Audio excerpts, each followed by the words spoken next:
let me tell you about our newest partner for the month of March, Splash Sports, the home of certified community competition, where you get to play against your friends and not the house. Whatever game it is that you are playing, from survivors to tiers to pick X, the safest way to play for real money without the hassle of having to track down deposits or worry about payments is through Splash. They have partnered with PaySafe, the best deposit and payment system in the world, to ensure that money stays in safe hands and is delivered to the right places. To join the Field of 68 Survivor Madness, click the link in our profile below and join in. Entries are $5 a pop with a prize pool of up to $4,500.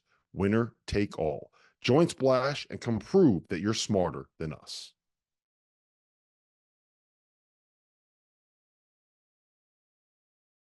There are a lot of head coaches that would want the position of the head coach at the University of Louisville.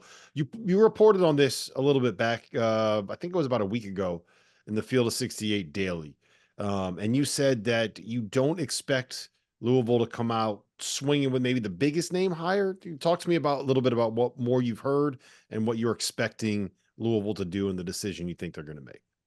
So here's kind of what I reported was they can't, because of everything that's gone throughout that program since, the Rick Pitino sagas, dramas, which there were multiple, and then Chris Mack and Dino Gaudio, they're not going to roll the dice on somebody with some, baggage.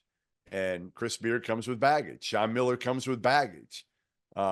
Whether it's justified or not, they do. And Eric Musselman comes with baggage. They all come with different kinds of baggage, but they come with baggage.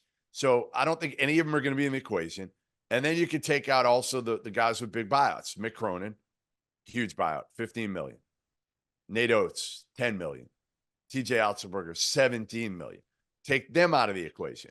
Scott Drew, I believe, is a pipe dream.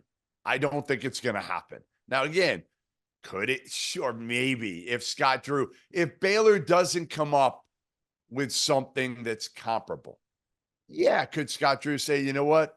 This is an easy out for me now. I don't feel as loyal to Baylor because they didn't match what Louisville's going to throw at me. Sure. I think Baylor's going to find a way. And I think ultimately in a lot of these cases, coaches are going to use this and have used this for leverage, whether it's Bruce Pearl to try to get his son the job in writing that he's going to be the coach in waiting, whether it's to get in the past, more money. Now it might be more money for NIL. I think that's going to be a lot of what you see here is guys trying to get more money for NIL using other jobs as leverage. Mm-hmm. So where do you think they're going to go? Right? Like, if you're, you know what? I don't even want to say if you're Josh Hurd, because I know what your answer is going to be already. What do you think? Like, what is your best guess on where this search ends up? I think it ends in the same place Ohio State search ends. And I think it ends of picking Dusty May. And he's the guy we want. Because, again, you win everything with Dusty May. You win everything. You win the press conference because you're hiring a guy who went to the Final Four. You win with a clean dude. Like, no warts on Dusty May. None whatsoever. And he's got some MF for him, which people don't realize. You and I have been around him. I've been around him a lot over the years. He's got more shit to him than people think. He looks like the golden boy. He looks like, Opie Taylor, right? The kid who's going to do no wrong. He's got some shit to him. So I think they both want him. I think Dusty May at the end of the day has his pick of the two. Now, again, that's me guessing a little bit here, but I do think he's at the top or near the top of both Ohio State and Louisville's list. And it's going to be ultimately maybe where Dusty May feels that he can win a national title. I think that's what it comes down to. And to me, I don't know if you agree, but last I checked, Louisville's won national titles in the past. It's a top 10 job. I think Ohio State is a top 20 job. So we'll see. I mean, I've even said I think maybe he fits better at Ohio State in a way because it's a football school, because he doesn't love the attention. He doesn't yearn for that. But again, if it comes down to it and he has a choice, I could see him going with Louisville over Ohio State. Yeah. I would tend to agree that Louisville is the better job. I do believe that when you go to a place where you are going to be the main focus of the university and the collectives, when you could play in a building where if you're good, you're going to put 23,000 people in the seats and you're going to be competing for conference championships. And, all due respect to Duke and North Carolina and to Virginia and to some of the other programs in the ACC, like Louisville might be they're probably not the best job in the ACC, but they're one of like the top 2 or 3 jobs in that conference. They're one of the top 10 jobs in America. And I don't think you can say the same thing about Ohio State. So it would be tough for You ever me. been, hey, you ever been to an Ohio State non-conference game? That's No, not an it elite doesn't. Yeah, non-conference game. it doesn't exist, and that's part They of don't why. show.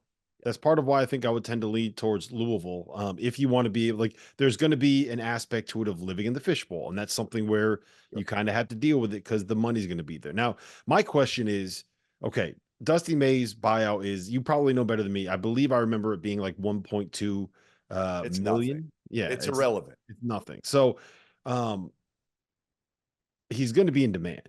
And let's just say that Louisville doesn't end up getting him, right? And he picks Ohio State or he picks something else that Who happens. else? Who else would be on that list? Where do you go next? So I think you're going to see names like Pat Kelce, who just won the CAA again. And he's got energy. He's got a personality. He's got a fight to him. I think they want that. He can coach. Like, what Kenny Payne didn't have was a lot of energy, right? He just didn't. He didn't have a lot of that fight. Obviously, the X's and O's, there was a lot, right? The staff, all of it was honestly a train wreck. Where, Pat Kelce's done it. He's done it for a long time at different places. He won at Winthrop. People forget that. I think you'll see, I think you see Josh Schertz be on there, but again, I think it's going to be hard if you're Louisville to hire a guy that might not get in the NCAA tournament this year.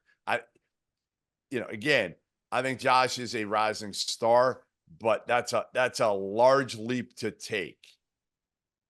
From D2 a couple years ago to Indiana State to not getting in the tournament this year. Is Jerome Tang on the list? Yeah, he's probably on the list somewhere. But I could see Dusty May, Pat Kelce. I'm trying to think of other guys that I mentioned last time. Nico Medved was the only one I remember on that list. Yeah, Nico Medved certainly should be in the equation for what he's done. Although right now they've fallen off since I wrote that. In terms of, they're barely in the tournament right now. I think again, and Louisville fans didn't want to hear this from me when I wrote it, but like, after Dusty May, I don't think there are going to be a lot of names where you're like, whoa, like you got to find guys that want out. And, we even saw like Porter Moser, right? Like, he's at Oklahoma and a lot of, there was stupid speculation about him going to DePaul. And it's like, unless you hate your athletic director, you're not generally going to a lateral or downturn move, right? You're just not. And Joe Castiglione is the easiest dude ever to get along with at Oklahoma. So like, it made no sense, even though Porter loves Chicago, and I don't want to get off a tangent here, but like, it just makes no sense. I kind of am getting off. Yeah, you're on the tangent. So just to circle it back, you mentioned Jerome Tang. So I have 2 questions for you. I'm going to start with Tang. Why isn't he higher on the list? Well, he only did it for a year. And you can say that about Dusty May, but like, he did it for a year going to the Final Four, number one. Mm-hmm. And they're back in right now at Florida Atlantic. And it's also a brutally hard job. We saw it up close. Yeah. Really, really hard. Other than it being in Boca. Well, the one pushback I would give on the 1 year thing with Tang is you also got to remember that he lost one of his best guards in Quez Glover, and then Naquan Tomlin was never allowed back to. So like, I get why. And even then, if you look at their resume, they're like a game, a win or two from the Big 12 and the Big 12 tournament away from being. Listen, I think Tang is somebody, again, like, I'm not saying he's out of the equation. I'm just saying right now, I think he's further down the list. And again, it's funny because Tang and Kelce are both like social media mavens, right? I mean, they both love it. They utilize it. They capitalize off it. And you just wonder how that plays out. I think it's a good thing. And I think what Louisville fans want, and you know this, they want somebody that they can relate to. Tang's got a personality. Kelce's got a personality. Dusty's just more of a normal dude. When you look at him, when you're around him, He's a little bit more of a normal dude, not a big social media guy. But again, I think those are the guys we're going to look at. Here's the one thing I will say, and the reason why I keep coming back to Tang is I think that he has a little in him what you see out of someone like a Chris Beard and what you see out of someone like a Bruce Pearl, where they just have a feel for how to energize a fan base and how to get people going. And I think the most important thing, beyond like the obvious of like they got to get players, they need NIL, they need this, they need that. The most important thing is to be able to get that fan base back where, and let's just call it a 19-14 season where you're on the bubble. Feel better. Where they're excited about it because they're happy to be back. You're not embarrassed to say, Rob, you're not embarrassed to say you're a Louisville basketball fan. Yeah. Think about it. And you get it going in the right direction. And that is the more than anything else out of everybody that you just listed. I don't know if Tang's the best basketball coach out of that group. I think that there's a lot of arguments to be made about what defines the best basketball coach. I think he'd do a really good job at Louisville. I think he's But you don't think all three of those could do it? Like obviously you know Kelce can and has at Charleston. Tang has. So I see what you're saying. Why isn't he in the same conversation as Kelce? And he might be. I'm not saying he's a notch below. I think Dusty May is a notch above.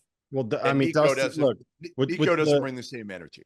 Yeah, with the buyout and like what he's done, like Dusty's the new Shaka, the new Archie Miller, the new Brad. Like everyone's gonna Brad want Stevens. Yeah. Why isn't Dusty? Honestly, like let's see what he does here in this tournament, and if he makes a Sweet 16, another Final Four, which I don't think he'll do, but maybe they can flip the switch, Rob. Like, who's to say Elijah Martin doesn't come on again and do what he did last year in the tournament, and then he'll flip the switch again? For those counting at home, that is 2 tangents that Jeff Goodman has gone on so far in the show. All right, here's how we're going to wrap this up. I got to get my burger, so I'm hungry right now. Well, my stomach's growling. This is how we're going to wrap this up. I think I've made clear, considering what the limitations are. If you don't get Dusty's obviously the number one you go after. For me, if you don't get Dusty, I'm going after Jerome Tang. Who are you going after if you are the AD? I don't want to know. I don't want you reporting on this. I don't want your saying like, "Ooh, I've talked to this source and that source and this source, and this is what my." If you are the AD making the decision, who are you hiring? Boy, I'd have to think about it to see if I'm missing anybody. You know, like I feel like I'm probably missing one name here that I might go after that we haven't talked about, but I think Kelce's a Midwest guy. He knows that area pretty well. Again, I think his buyout is only $1 million. That's the other part. You'd save about $4 million. Tang's is about $5 million. So $4 million. I like if it's close, which I think it is, I'd probably go with the guy with the lower buyout just because you're saving $4 million. Yeah. Fair enough. All right. Listen, this has been the breakdown of the Louisville basketball coaching change. Kenny Payne is out. We will yet to see who's in. Make sure you stay tuned. Field of 68 Daily. That's where you want to be able to stay up to date on what's going to happen. Jeff Goodman's giving all his scoops there these days. We'll see you guys again next time.